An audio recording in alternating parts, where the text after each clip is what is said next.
Hello everyone. Again, my name is Antonio Castello. I come from Colombia, from Bogota, but I live in Berlin.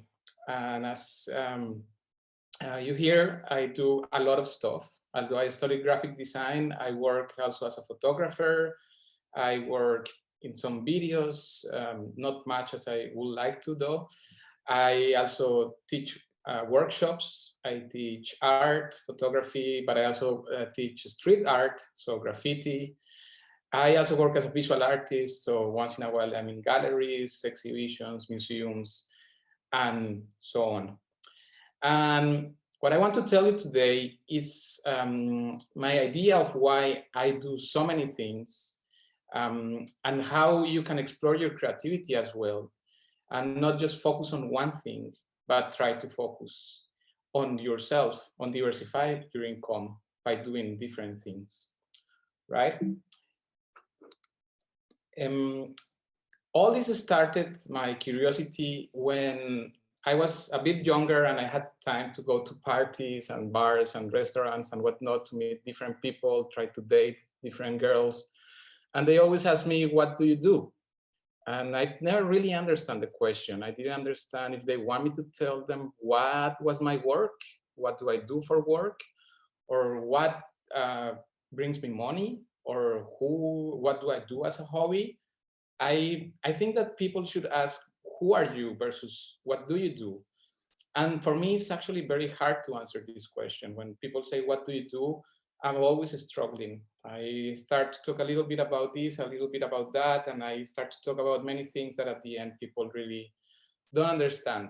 So these days, when people ask this question, I say, I'm a visual artist. I am my own boss, I'm a freelancer, and I work with different projects. I have international clients here and there, and I do what I really feel like doing.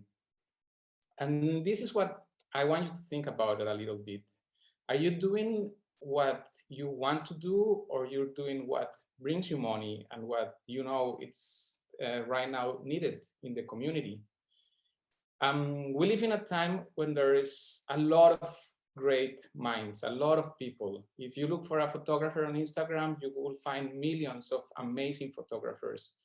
If you look in LinkedIn for an engineer or user experience, web designer, web developer, you will find millions of them, and they're all good. I think we live in a time where everyone is really good at what they do, or they try to. We all try to be the best at what we do. But these are different times. It's not the Middle Age anymore. In the old times, a person who was a showmaker, and there was not many showmakers. So this was the showmaker of the town, right? So if you want a show, you go to this person and that's it. Nowadays, we have thousands of shoemakers and amazing shoemakers. So if you want a showmaker, it's really hard to find which one you want to work with. And if you are that showmaker, it's going to be really hard to find jobs because there's millions of other shoemakers. And that happens in the creative area. If you're a painter or a web designer and you are trying to find a job as a web designer, there's a million people ahead of you sending their portfolios and trying to land the job, right? So I decided that I didn't want this. I didn't want to become the best at something. And I hope people understand that thinking of being the best at one thing is what the capitalism and our social environment want of us. They want us to be just on one channel and work for a company 30 years or all our lives doing the same. And this is not what human being is supposed to do. Human being is supposed to explore, to have fun, to explore their creativity, right? So when I was a kid and I want to finish my school, my parents were asking me, what are you going to be when you grow up? And I found it hard to answer this question. My parents are teachers. My father was an engineer, but he also worked as an historian. He teach chemistry, physics, mathematics. My mom was an art teacher and an English teacher at the same time. My grandfather was an architect. My aunt was a designer. My uncle was a publicist. And my other grandfather was a businessman. So I could choose from all of these. I wanted to be like my father, but I also want to be like my mom and like my uncle and my grandfather. So what could I be? So here comes my story. I decided I wanted to be a little bit of all of that. And I found a school in Bogota, Colombia, where I could study graphic design, but at the same time, learn many things. So this career let you graduate as a graphic designer, but through the program, you could study art history, politics, or at least the fundamentals of politics. You could study social studies. You could go to art, what else? Photography, web design, logo design, branding, marketing. So it was a very complete program. At the end, I went into the web design. I really like it. And I decided to be a web designer. And I graduated as a graphic designer with expertise in web. And I started to work for small agencies. This is what pretty much every graphic designer or creative do when they finish their studies. I work in many different small agencies, big agencies, but I was never happy. Whenever I work with them, they always want me to have one client, always working for the same client, always doing the same. The only thing that changed was the message, maybe the colors, but the logo was the same, the typography was the same, and so on. So I found myself a little bit frustrated, and I decided to pretty much quit and start my own story. I went to build a company. It's called portdesigner.com. It was the first online shop, design online shop, at least in Colombia. We were selling design products. And it was very fun because I was just doing a startup without knowing how to do a startup. I was just having fun. If I wanted to sell cameras, I will just buy some cameras in Austria and I will start to play with cameras, teaching workshops about photography. But if I wanted to sell posters, I will open a contest about posters and we will be designing some posters and the best will be sold and so on. So this gave me a really nice way of playing with different people, learning from other creative people and be myself and have fun while being myself and not being what the standards tell me to be.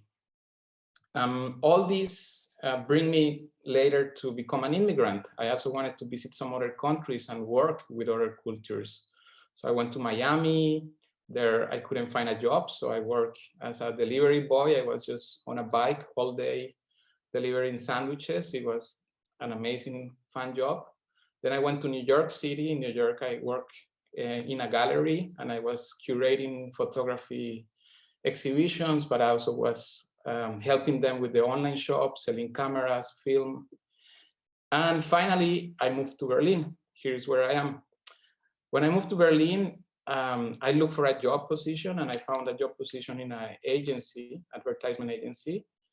And the same happened again. They wanted me to focus on only one client. It was a good job. It was a good paid. It was a recognized agency, but they only want me to focus in one client. I had a team under me and all, but I just say, no, this is not what I want.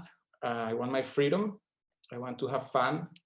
So I quit. I started to study German. And while studying German, I needed to pay my bills and my health insurance. So I started to look for jobs and I found an interesting job. I found a tour guide job.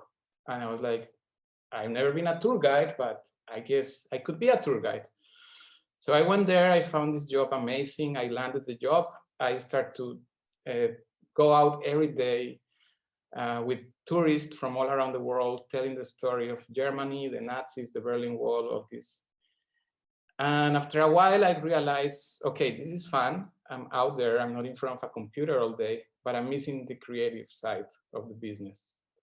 So I started to look for opportunities again, and I found a new tour guide company, but this time they were touring around the street art in Berlin. So I entered to work with them, and I started to teach kids from Holland that came to visit Berlin about the story of the graffiti in Berlin, about the Berlin Wall graffiti, the murals, and we will teach them how to do their own graffiti. That was a lot of fun, but the money was not enough. So I started to look for more opportunities. And then I found Airbnb. Airbnb was looking for people to open their own experiences. So I give it a try, and they like me. And I start to work with Airbnb experiences, teaching photography. So I was again with the photography. I was teaching how to take photos at night for people that visit Berlin. And at the same time, I was doing the street art tours, no? Still, the money was not enough. So I keep on looking for opportunities, and I found 99 Designs. 99 Designs is an open platform for creatives, graphic designers, illustrators, web designers. And pretty much it works like any other community like Fiverr or Upwork. You just upload your portfolio and then you find jobs. So I found myself from not having any jobs to have too many jobs. I was doing the Airbnb, the tour guiding, the 99 Designs. People who recognized my style was calling me to do photography or to do logos or to do website. I started to work with Fashion Week in Berlin. I was taking photos of fashion. So it was like a lot of things. And this moment I was like so happy doing so many things until last year when Corona happened. And when Corona happened, I realized that many of my friends who were the best at one thing, they lose their jobs, they lose their income. They didn't have opportunities. Those who were tour guides, especially, they couldn't be tour guides anymore. Those who work for bars or restaurants, they couldn't work anymore. The musicians that work for concerts and events, they couldn't work anymore.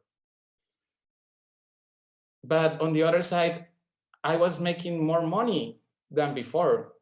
And I start to see why I'm making money while half of the humanity is going through such a hard crisis.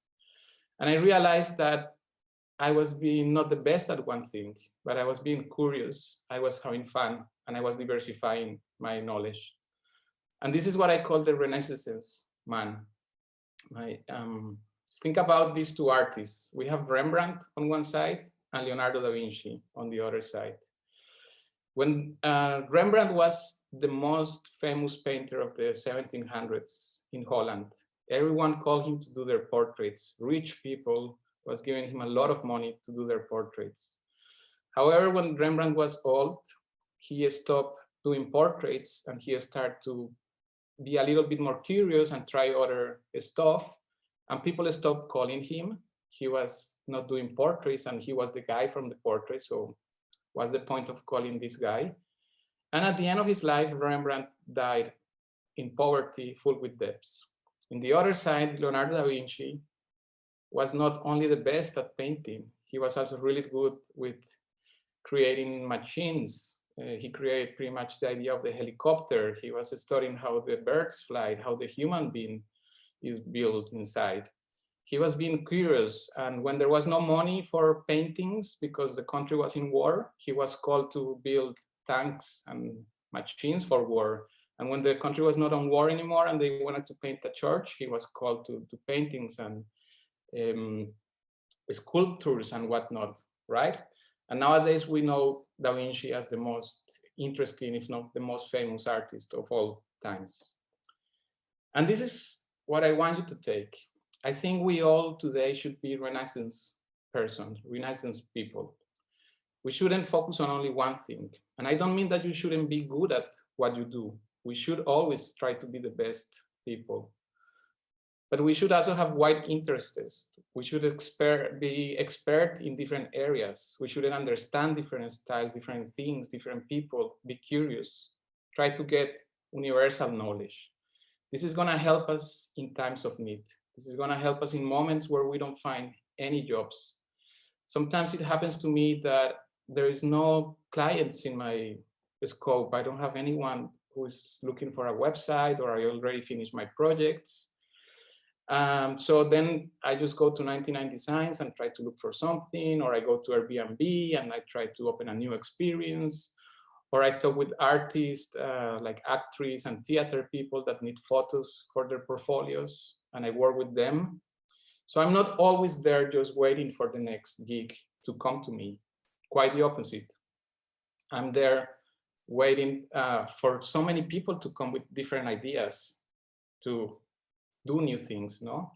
And I see now that that works. It doesn't matter where I am, in which city I go, or which country I live, there's always something coming.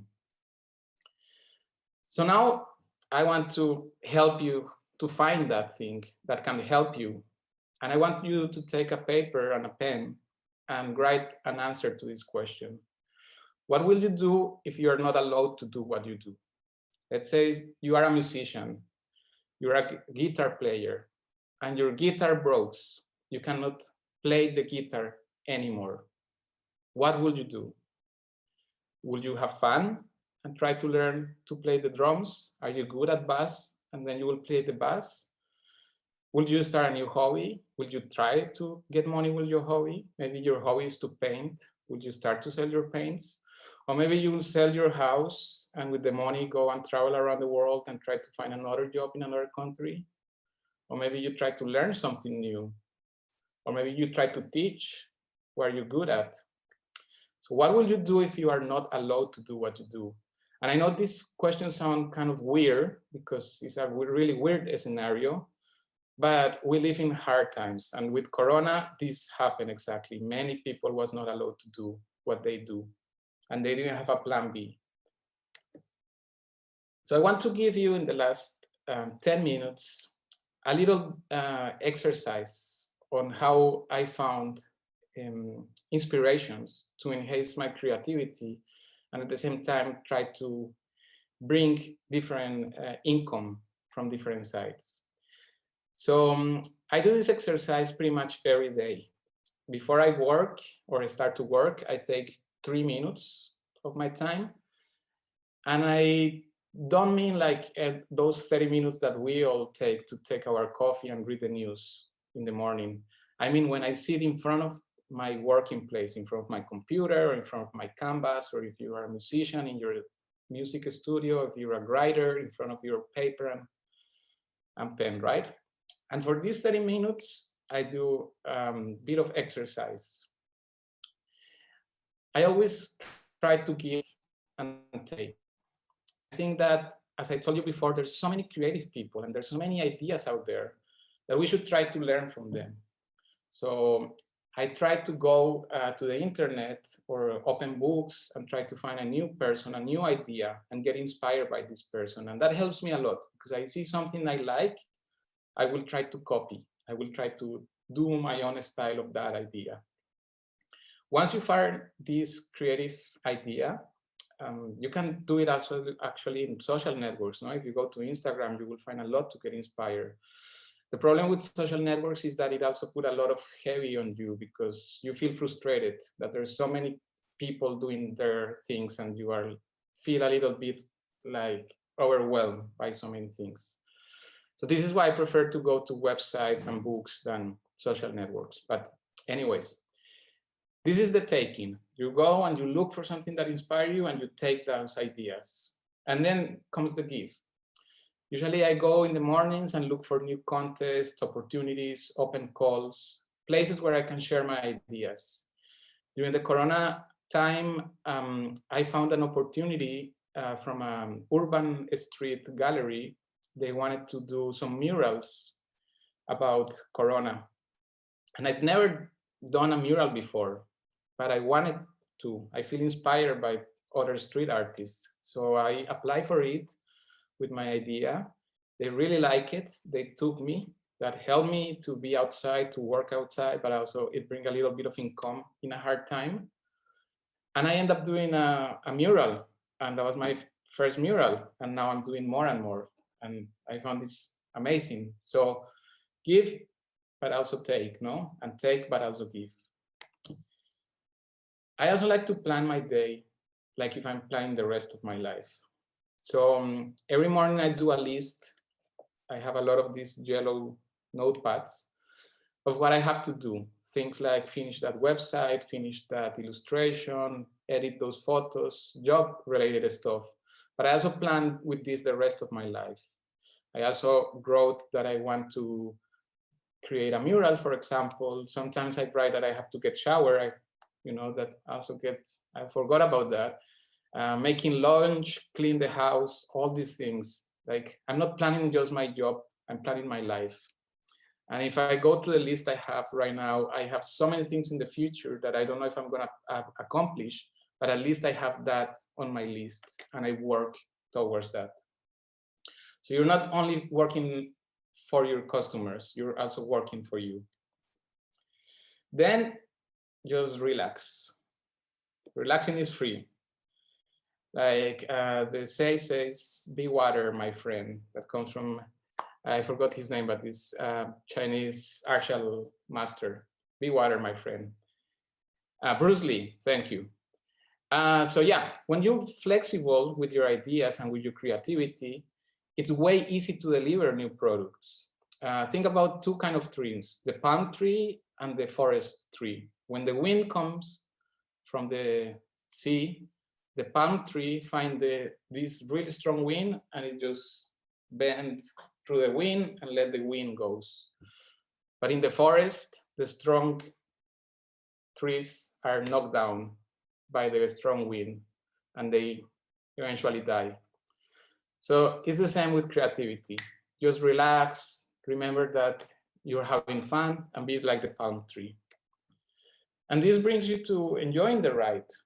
When you are creating new stuff and you are working for a customer, you should try to be there for the fun, not for the money, right? I really liked the first talk this morning. It was pretty much about that, about enjoying what you're doing and having fun with your work more than just going for the money. This also let you release your expectations. And when you really release your expectations, when you have different ideas, you get things done because you're having fun. In Tai Chi, they teach you at 20 kilograms, steel bar can be held, at 20 kilograms steel chain cannot. That's it. That's pretty much the idea, no? You have to really let yourself go and enjoy the ride. So when you're trying to create a new income, just try to remember this. Stop trying to be the best photographer. I tried this. I wanted to be the best photographer in the world. I wanted to be the best fashion photographer. And that gave me a lot of frustration. Perfection brings frustration. Instead of that, try to share what you do. Try to take from other people. Try to have fun more than anything. This will help you to create and then to repeat. And this is why today I'm doing so many things. And I found myself getting money from places I don't expect. One of the places I'm getting money this year is from a Skillshare. Skillshare, I know I'm not supposed to do sales, but it's a community where you can share what you do and do online workshops. I have a workshop about photography on Skillshare. And every month I get money out of a Skillshare. And I don't have to move a single finger anymore. I already did my classes. I already put the effort into these online classes. And now people learn from my classes and I get money. It's the same as YouTube. It's the same as Instagram. We live in a world where the internet is full with possibilities and full with opportunities. And when you stop being that strong tree in the middle of the forest and you become that palm tree on the beach and you try to work with one opportunity here and one opportunity here and another opportunity there, then you start to get a lot of opportunities. And with that, you get also more profits and more income while you have fun. And this is what brings me to this talk. I just saw that they were looking for people to speak on about freelance. And maybe I'm not the best freelancer in the world. I'm not maybe the best talker in the world. But I took the opportunity and here I am. And I don't know what's going to happen before after this. Maybe someone contact me, maybe something fun comes out of it. And I think that's what I want to share with you today.